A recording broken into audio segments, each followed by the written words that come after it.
Let's start by introducing Brother James Chambers from WAVN AM 1240 in Memphis, Tennessee. Um, and Reggie Boyce from used to work with me at the Mississippi Consortium for International Development back in the beginning of the 90s.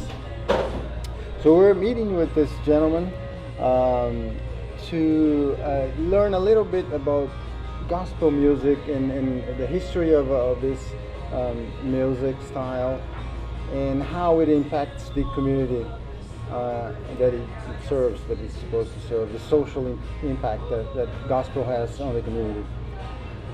So, Mr. Chambers, would you Yes. please tell us a little bit about gospel music and its beginnings? Well, it's beginning. Oh my goodness. I would say way back further than I can definitely say I was a part of, but from history and from reading and from the part that I've played in it so far, it goes back to the days of the people of color and people of the country who lived in rural areas. Gospel music and getting together to harmonize in songs, period, kind of gave the people mental and physical relief by just making up songs that they thought in their mind would relieve them of hard times. So gospel music came out as a part of that that people, or those persons who would make up songs sitting under the trees, trying to get relief from the sun, working in the field. So they get together and they make up songs in harmony. And from that to where it is today, where you actually put a lot of work into how it's done, as opposed to how it began up till now. But it really came from the fields of cotton and corn, of people who, like I said, sang songs that made them feel physically and mentally able to come out of what they were in. And did this music evolve later through the years into what gospel is today? And what's basically the difference between gospel of today and before?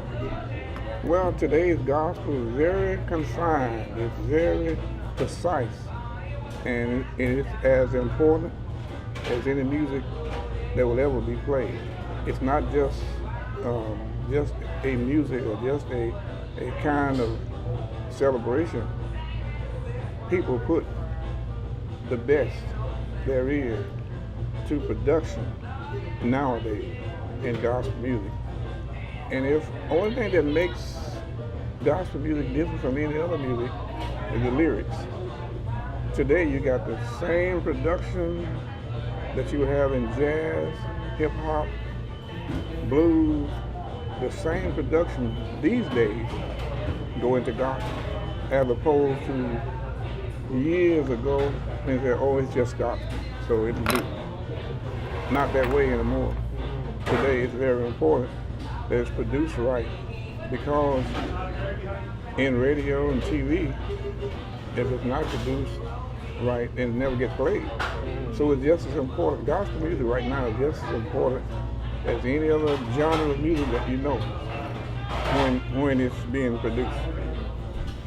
I was going to ask you a question. You know, there are those who will say, like you were talking about in the early days, people in the fields and working and trying to relieve some of those tensions and the hard times. Now, there are those who say, especially going back to slavery and before slavery, that gospel music was also used as a method of passing on coded Information. So you believe that to be true? Oh, definitely. And there were songs that were sing that we would understand, where the master would not understand. Well, I would sing a song to tell you that we're leaving this evening at 6, and I'll meet you tomorrow under the tree, and then we'll take a chance of going another place or getting out of here. So there were songs that you and I would understand, but the master would not know what we were singing about. So it was a source of information. Yes, definitely. Definitely. And the gospel of today, whether it's contemporary, whether it's hip hop, it all came, when you say gospel, it all came from the barbershop on the porch kind of getting together and harmonizing. Today, you sit down and watch TV, or you sit down and you watch and listen to it on the radio, the best that you can hear still came from that beginning of gospel music that we just talked about. Don't care how good it is right now, it came from that area that we just discussed. Well, in say 25, 50, say 50 years ago, think and name some of the top gospel people then and the top gospel people now. Can you name who those people were then, and name who those people are now, and then do a comparison of those people? Yes, now when you say 50 years back, I was right there. So I definitely know people like Tommy Dorsey, the father of gospel music, we call him, James Cleveland, quartet like the Golden Gate Quartet, the Pilgrim Travelers, the Mighty Clouds of Joy. These were some of the people back in the 50s, under 50 years ago. And there are so many others, but those are the ones that we remember now that paved the way. And there were groups like the some of the mass choirs who were still getting together back in the 50 years of today. But primarily James Cleveland, Tony Dorsey, a few other names that probably can't bring up right now. But what about their relationship to gospel music, say 50 years ago or beyond, and the relation with Memphis or this area, the South, the Mid-South area, in terms of artists being involved in everything from the writing and arranging of music to the singing? Like most people don't realize that when Guerrilla first started out, she was right here in Memphis. As a matter of fact, her dad,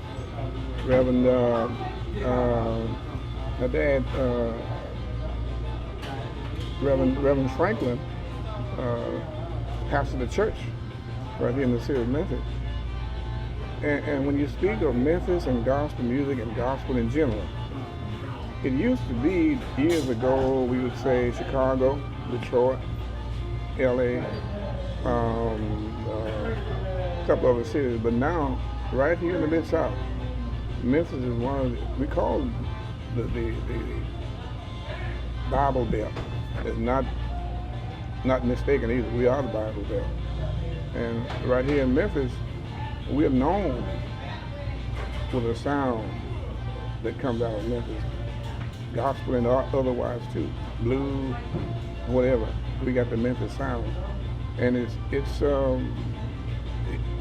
known around the world as one of the gospel capitals of the United States, really, when you talk about it. And people like Aretha Franklin, Al Green, Rufus Thomas, I'm just mixing gospel into other names, but these names are known all over the world. Rufus Thomas, Al Green,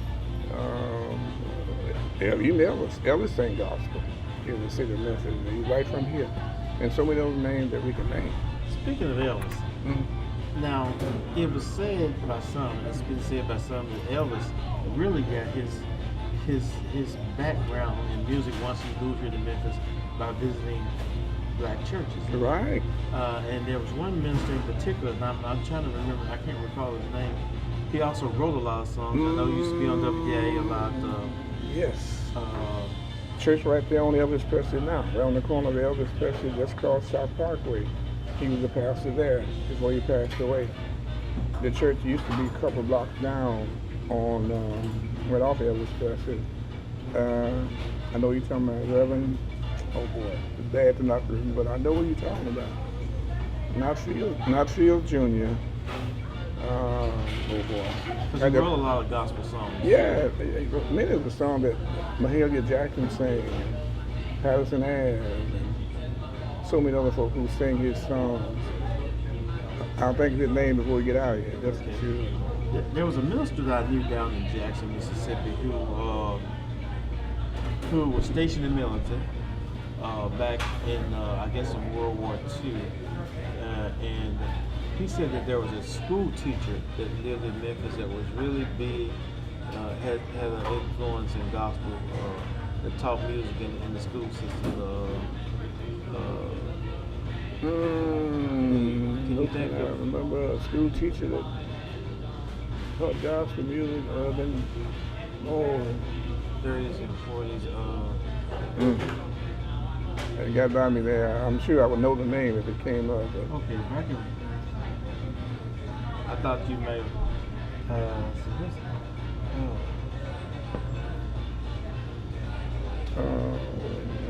Winfield? No, she may have. Not Winfield. It was a lady? Yeah, lady.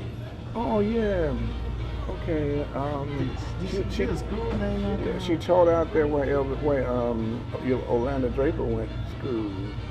Oh, that's right. Orlando Draper is from here. You're right, Orlando Draper. And the lady that taught out there, she passed away about 3 years ago. And if I had known, I would make sure I had all this together, but I can't think of her name. But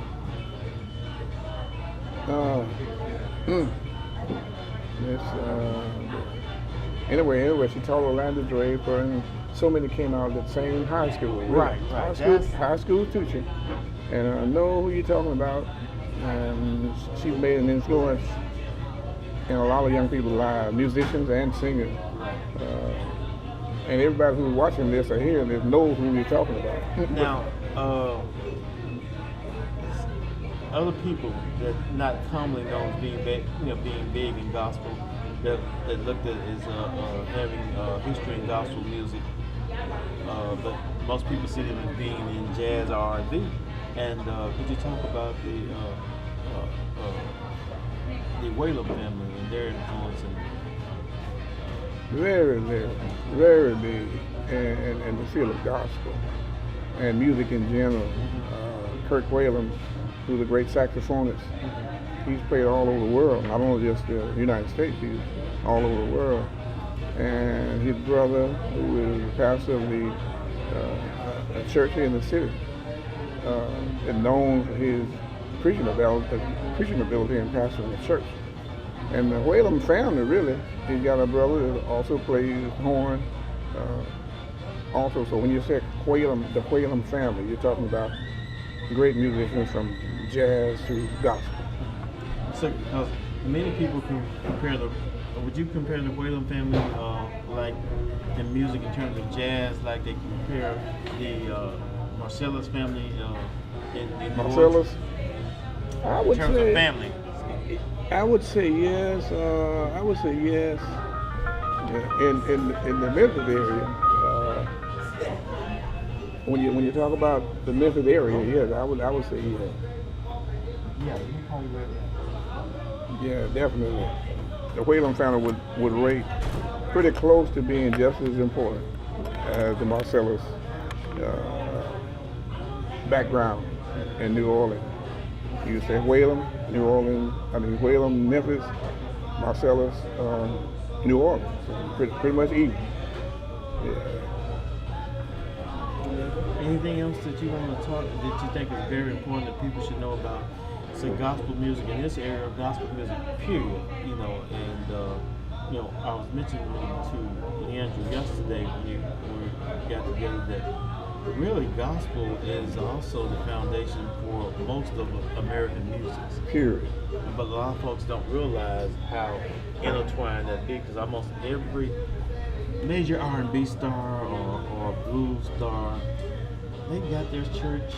They got their start in the church. Yeah, definitely, from Aretha to Fantasia to you say the Mighty Clouds of George, Jolie Gunn, all these people, regardless of where they are now, came out of a church somewhere, and didn't just stay in gospel. They did all of it. And I think that Well, gospel music itself is really the backbone of all music, whether you believe it or whether you know it or not. Gospel music is pretty much the background of all music. I mean, all music. And in the Memphis area, it is big.